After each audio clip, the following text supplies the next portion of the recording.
dose, right route, and right time. Know, check, ask before giving medication to the patients. Number 3, minimize the consequences of error. Stock high alert medication in smaller volume or unit. Let's see what are these 11 strategies to avoid errors involving high alert medication. Number 1, procurement. Limit the medication strengths available in the formulary of each healthcare facility. Avoid frequent changes of brand or color. Notify the end users whenever there is a change. Encourage the purchase of equipment and consumable with safety features for safe medication administration. Example, oral syringe pumps with locking mechanisms. Storage. All high alert medications, containers, product packages, or loose wires, ampoules stored must be labeled as high alert medication. Ensure the high alert medication label did not cover the information written on product's label. All high alert medication should be kept in individual labeled containers. Avoid sound alike and look alike drug or different strengths of the same drug being stored side by side. Use tall man lettering to emphasize differences in medication's name. Example, dopamine and dobutamine. Limit the wards floor stock medications to the standard requirement. Reduce the quantity and variation of strengths or preparation stocks. All personnel should read the high alert medication labels carefully before storing to ensure medications are kept at the correct place. So these are the examples of how we should store high alert medications. If we see product packages, if we're going to stick on the product packages, it should be this way. We should not cover the strand and name of medication. We also can have the stickers on the envelopes. And on loose wires and ampoules, this is how we should stick the sticker. And it's encouraged to keep a sticker on the storage shelves as well. Number 3, prescribing. We always encourage to use leading zeros, 0.5 mg instead of 0.5 mg. Because when we use 0.5 mg, we can expect that to be misread as 5 mg instead of 0.5 mg. It can cause tenfold of risk over there. Do not use abbreviations when prescribing high alert medications. Example, U or IU for units. Insulin 10 units may be read as 100 if it is not written U in a proper way. It can be also written as 100. Specify the dose, route, and rate of infusion for high alert medication prescribed. For example, IV dopamine 5 mcg per kg per minute clearly. Prescribe oral liquid medications with the dose specified in milligrams. Do not use trailing zeros when prescribing, for example, 5.0 mg. It can be also mistaken for 50 mg if the point is not clear enough to be seen. Always take note of body weight and body surface area for specific medications that requires body weight and body surface area. Example, chemotherapy and pediatric patients. Verbal communications of medication order on high alert medications are not recommended, except in emergency or urgent situations only. When verbal order must be taken, the personnel receiving the order must verbally repeat order back to the prescriber for verification. Use generic names instead of the medication's brand name. Verbal orders should be immediately documented in the patient's medical record, reviewed and countersigned by the prescriber in accordance with organizational policy. Number 4, preparation. Establish a counter-checking system for all preparation involving high medications. Number 2, the calculation involving cytotoxic medications and parenteral nutrition shall be independently counter-checked by another personnel.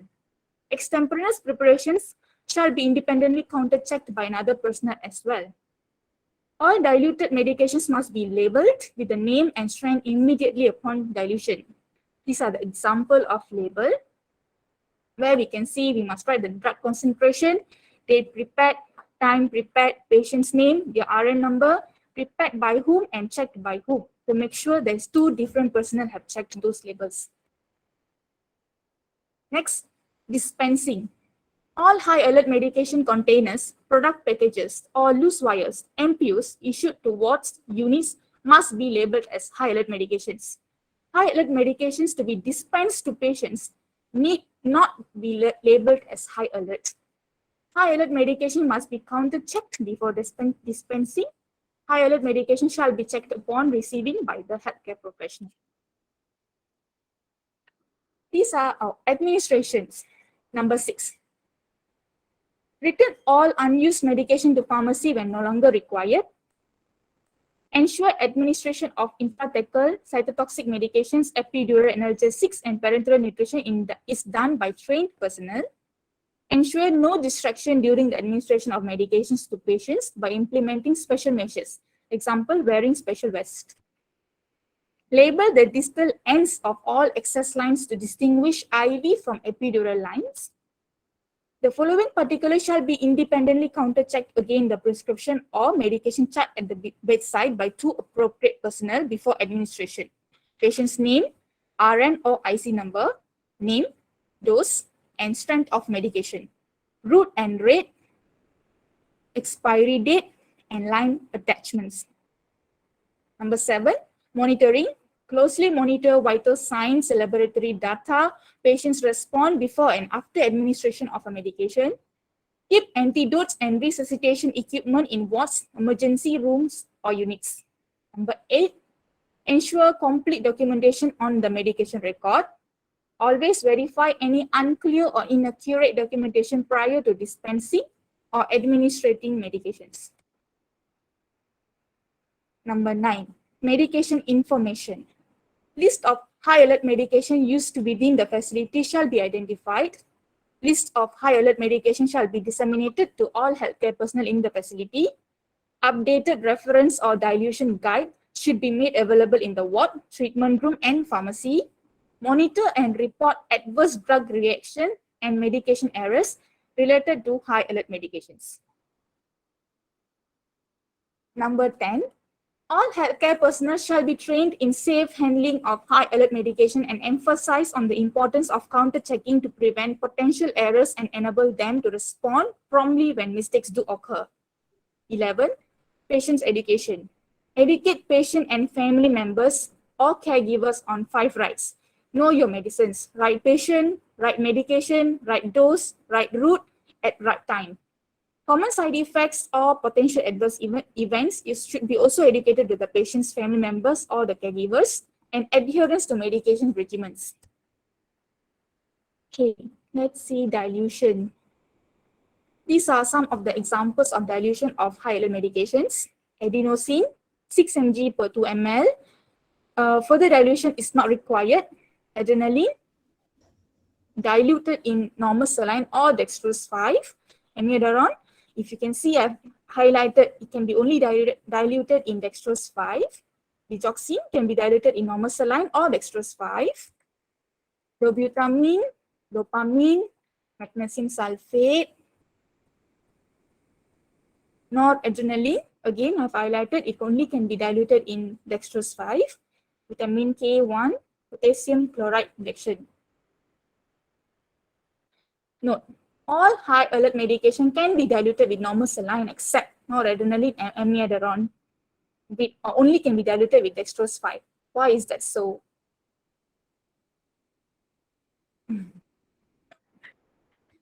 It is because when we dilute noradrenaline with normal saline, if it's recommended to dilute with dextrose 5 because it can provide protection against excessive oxidation, where subsequently can cause loss of potency. Whereas amiodarone is incompatible with normal saline. So this both high alert medication, please take note that you have to dilute in dextrose 5. Okay, let's see some examples of calculation. Okay, so dopamine IV rate. Patient weighing 65 kilo, dopamine was prescribed at 6 mcg per kg per minute. 400 mg of dopamine dilute in 250 ml of normal saline. So what will be the rate of infusion? Number 1, always determine the dose of medication per ml, the drug concentration. So in our case, it's 400 mg of dopamine in 250 ml of normal saline. So that would be 1.6 mg per ml, the drug concentration. Number 2, do you need to convert dose from mg to mcg, mcg to mg, grams to mcg? In this case, we need to convert 1.6 mg to mcg, which is equivalent to 1600 mcg per dopamine per ml. Number 3, use a streamlined questions where you only need 4 items. First, ordered amount of drug. Ordered amount of drug in this case is equivalent to 6 mcg. Patient's body weight, 65. Number of minutes in an hour, which is always the same, 60. Dose per meal, which is 1600 mcg per meal. So the rate that I have calculated here is actually 14.6. We will always round up to the nearest, which will be 15 ml per hour. If the drug is not weight-based, simply exclude the weight from the question. What if you have the rate and need to calculate the dose? So, amiodarone is diluted by 600 mg in 100 ml of dextrose 5 and running at a rate of 12.5 ml per hour for the first 2 hours, then 3 ml per hour for next 22 hours. What is the total dose given to the patient? First, determine the amount of medication per ml. 600 mg over 100 ml will become 6 mg amiodarone per ml. Do you need to convert the dose? No. Total dose given is calculated as below. First, 12.5 ml per hour for 2 hours, which means 6 mg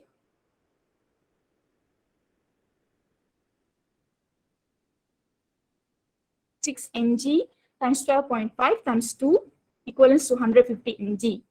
Then 3 ml per hour times 22 hours times 6 mg will become 396. So the total dose of amiodarone given to this patient was 546 mg. That's all for today. Thank you. Is there any question? You may ask now in the chat box.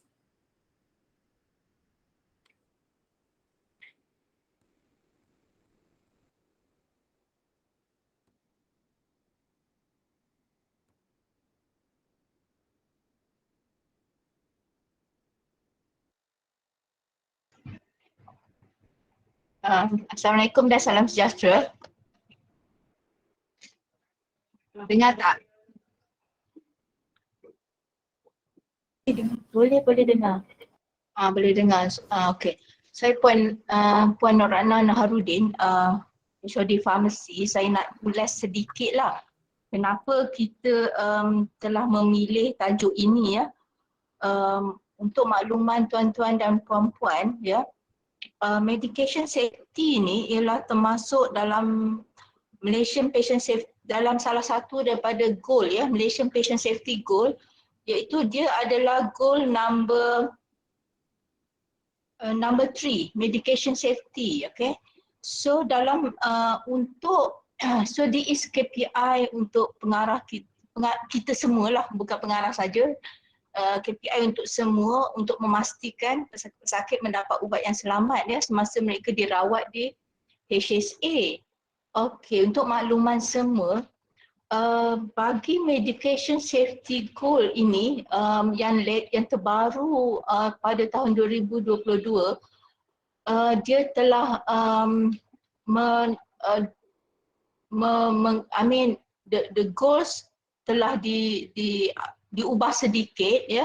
Jika sebelum ini medication safety ini melibatkan semua classification of medication safety, maksudnya daripada potential error sehinggalah kepada error that can cause harm or death. Okay, so dari segi medication error kategori, dia daripada kategori A sampailah kategori I.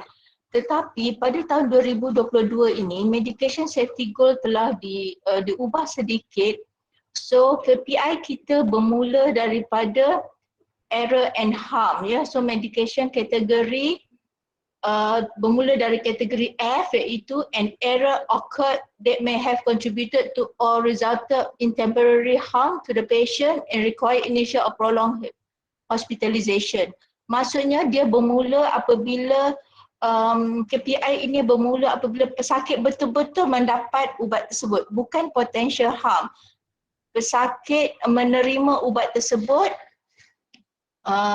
dan dia menyebabkan sama ada temporary harm ataupun memerlukan hospital admission to the hospital lah, ataupun kalau duduk hospital memang dah sedia ada di hospital, bertambah panjang ya tempoh beliau dirawat di hospital.